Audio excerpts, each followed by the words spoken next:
प्यारे बच्चे, आज हम राजचिह्न के बारे में समझेंगे। राजचिह्न 3 प्रकार के होते हैं। कितने प्रकार के होते हैं? 3 प्रकार के होते हैं। यहाँ तेलुगु में हम कुछ नाम लिखे हैं, देखिए और पढ़िए।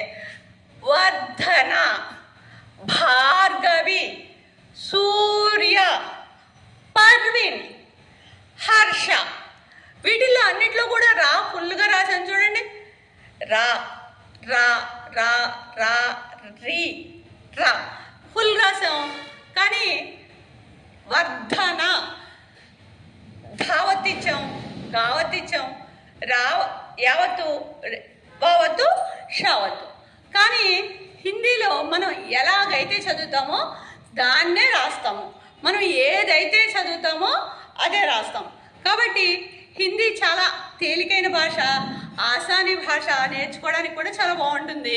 వర్ధన, ఇక్కడ చూడండి మనం ఎలా పలుకుతున్నాం? వా పలుకుతున్నాం. వర్ వర్ ధ న. ఇక్కడ రాచిహ్నం వచ్చింది. దేని ముందు వచ్చింది? ఇవి రెండూ కలిపి ఒక సంయుక్తాక్షరం. ఆ సంయుక్తాక్షరంలో ఫస్ట్ ఏమొచ్చింది? రా వచ్చిందా, ధా వచ్చిందా? రా వచ్చింది కదా. కాబట్టి దా కన్నా ముందు రా వచ్చింది. కాబట్టి ఇక్కడ హిందీలో ఈ ధాని ఫుల్గా రాస్తాం. మనం ఇక్కడ తెలుగులో కూడా ధాని ఫుల్గా పలుకుతున్నాం కాబట్టి ధాని ఫుల్గా రాస్తాం.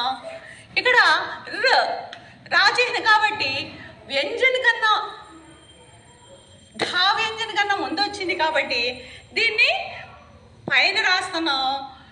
నా హిందీ హలాంత్ భాష దీర్ఘం ఉండాలి. వర్ధన. దేఖియే ఇక్కడ మనం కామెడీకి చిన్న చెప్పుకుందాం. మీరు స్కూల్లో కూడా ఎవరు ఫస్ట్ వస్తే వాళ్ళు బెంచ్ మీద కూర్చుంటారు, ముందు కూర్చుంటారు కదా. లాస్ట్ వచ్చిన వాళ్ళు నేను కూర్చుంటానంటే ఊరుకుంటారా? ఊరుకోరు కదా. అలాగే ఇది రాయి ఏమంటుంది? నేను ముందు వచ్చాను కాబట్టి నేను పైన ఉంటాను అంటుంది. ఏమంటుంది? నేను ముందు వచ్చాను కాబట్టి పైన వ్యంజన్ పైన వర్ణ పైన నేను ఉంటాను అని చెప్పి పైకి ఎక్కేసింది మాట. ఓకే, వర్ధన. అలాగే భార్గవి, ఇది నేను చూపిస్తాను, మిగిలినవన్నీ మీరు రాసి చూపించాలి. భార్గవి తెలుగులో చూడండి. భా రాచిహ్న గా వి కదా. ఇక్కడ మనం రాని ఫుల్గా పలకట్లా, గాని ఫుల్గా పలుకుతున్నాం తెలుగులో. కాబట్టి హిందీలో భా గా ఫుల్గా పలుకుతున్నాం, గా రాయాలి. ఈ రాచిహ్నం గా కన్నా ముందు ఉంది కాబట్టి ఇది పైకి వెళ్తుంది. భార్గవి చూసారా? ఇక్కడ ఈకి మాత్రం ఉన్నప్పటికీ హిందీ హలాంత భాష కాబట్టి ఇది బడికి మాత్రం అవుతుంది. ఇక్కడ సూర్య, పర్వీన్, హర్ష ఈ పదాలని మీరు కరెక్ట్గా రాసి మెసేజ్లో పెట్టండి.